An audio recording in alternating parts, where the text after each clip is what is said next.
Republicans are beginning to position themselves for the presidential race in 2024. It's already happening. Yes, they're sort of self-separating into three different tiers at the moment because of the looming Trump question. Will he run? Will he not run? We still don't know. He's definitely teasing a 2024 presidential run, but the jury's still out on that among his aides and even among Trump himself. What we're seeing is that some candidates are coming out immediately and saying, if Donald Trump runs, I'm not going to do it. I'm not going to invest in a race. I'm not going to put together a campaign. I'm out. Others are saying, if he does run, I'm still trying to make my decision. Do I see a lane for myself? They're kind of approaching this with a bit more of an open mind. And then you have candidates like Ron DeSantis, Mike Pence, Mike Pompeo, who are notable Trump allies, but have notably said, who have notably been quiet on this question. They haven't come out and said, I'm not running if Trump runs. And they also haven't come out and said, I'm running. So it's a big question, and we're definitely seeing sort of different tiered approaches to that. I think it's like musical chairs. They're waiting for the music to stop and to see if there's more than one chair right at the end of that, if they have to move fast on this. I will tell you, though, musical chairs could end up with Ron DeSantis sitting on Mike Pompeo's lap, which is what always happens at the end of a musical chairs game. It's very true. I digress. I can't unsee that, John Berman, but thank you. Okay, wait, so speaking of Mike Pence, though, CNN's Randy Kay caught up with him. So let's take a listen to what happened here. Have you made any decisions about running for president? All our focus is on 2022 and doing everything we can to turn back this big government agenda of the Biden administration. We'll let the future take care of itself. Thank you, ma'am. If Donald Trump runs for president, will you still run? Our focus is on 2022. But I can honestly tell you in 2023, my family and I will do what we've always done. And that is we'll reflect, we'll pray, and we'll determine where we might best serve, and we'll go where we're called. No matter who else is in the race.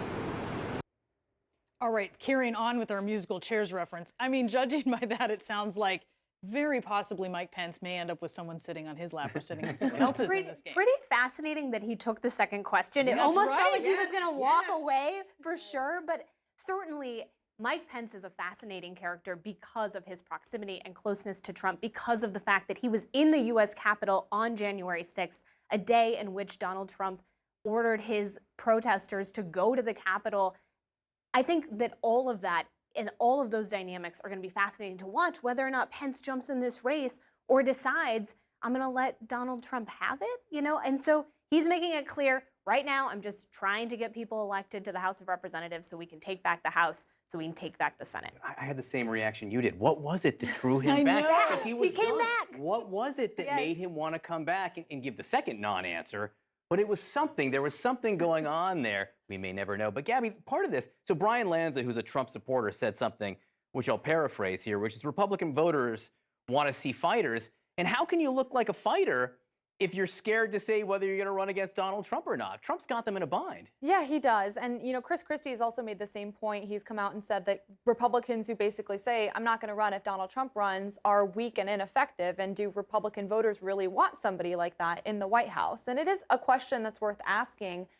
To Lanza's point, though, I do think that at the end of the day, if you're a Republican running in a primary that does not include Donald Trump, if you do not have his endorsement, you're already facing long odds with his base. So regardless of what you said, 2 years ago, 3 years ago about whether you would run or wouldn't run if he got in, that's not going to matter. What's going to matter is if you are seen as the rightful heir to Trump's political movement, and if you are, how well you're able to perform with his base.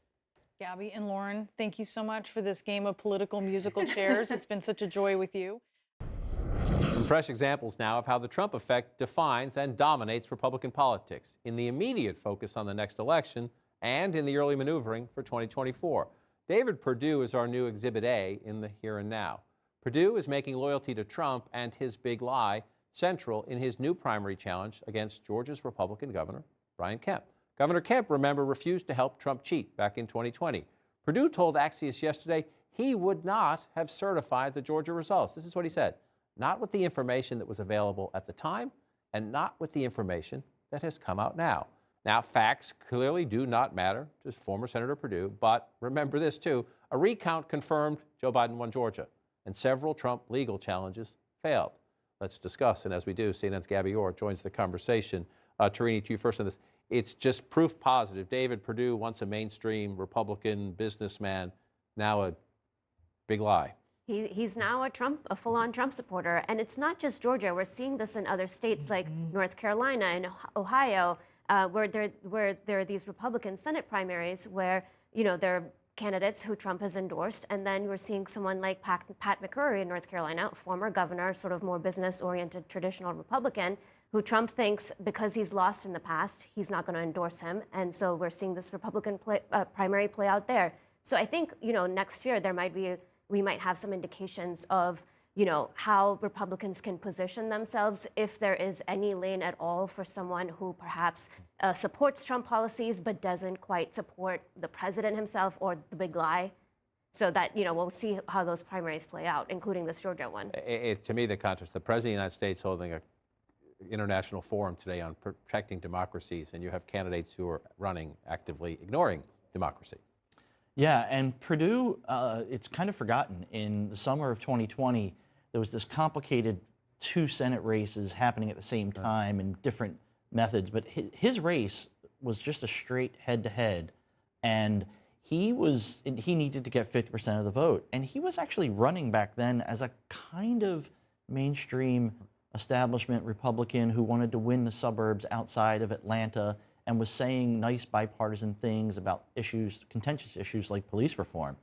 And then he was trying to get recruited to go back into the Senate race because he lost and Kelly Loeffler lost, and now Raphael Warnock is running again. People wanted him to run in that Senate race, and he said no because he didn't want to get caught up in all of the Trump stuff. And then he got nudged, encouraged, pushed into this. So let's take a leap forward now to 2024. Most Republicans assume Donald Trump will run. He had a conversation with Hugh Hewitt yesterday, who asked him, but what if you don't? If Donald Trump decides not to run in 2024, who out there will that base flock to? If I do decide that, I think my base is going to be very angry. I'll discuss that subject right after the midterms. I know exactly. I mean, I have 2 or 3 that I think would be very good, but I'll make my decision. Gabby, you have a great piece on CNNPolitics.com about how this affects everybody thinking about running in 2024. Nikki Haley, the former UN ambassador, South Carolina governor, says, I would not run. Kristi Noem says, I'm counting on him running. Marco Rubio says he would support him. Rick Scott says he ought to run. There's a whole bunch of host of other potential candidates there who give different answers. There are some like Liz Cheney who are running against Trump, whether Trump's in or not. But if you're thinking about 2024, you have no choice but to think of Trump. Absolutely. There's no way around it. And, as you mentioned, there are a few Republicans who have come out and explicitly said they would not challenge him in a presidential primary. There are others who are sort of in a different tier where they have said, we're counting on him running, as Kristi Noem has, Marco Rubio saying that he would, of course, be the nominee if he did run, others indicating support but not quite going that far. And then you have this group like Liz Cheney, but also some Trump-aligned candidates like Mike Pompeo, Ron DeSantis, who either just haven't weighed in on 2024 but are definitely talked about as possible candidates, or haven't said that they wouldn't challenge him in a primary. And that is notable for people like Mike Pompeo, Mike Pence, 2 people who served in the Trump administration who haven't explicitly said they would not challenge him in a primary. You mentioned Pence. CNN's Randy Kaye got the opportunity yesterday to ask. If Donald Trump runs for president, will you still run? Our focus is on 2022, but I can honestly tell you in 2023, my family and I will do what we've always done, and that is we'll reflect, we'll pray, and we'll determine where we might best serve, and we'll go where we're called.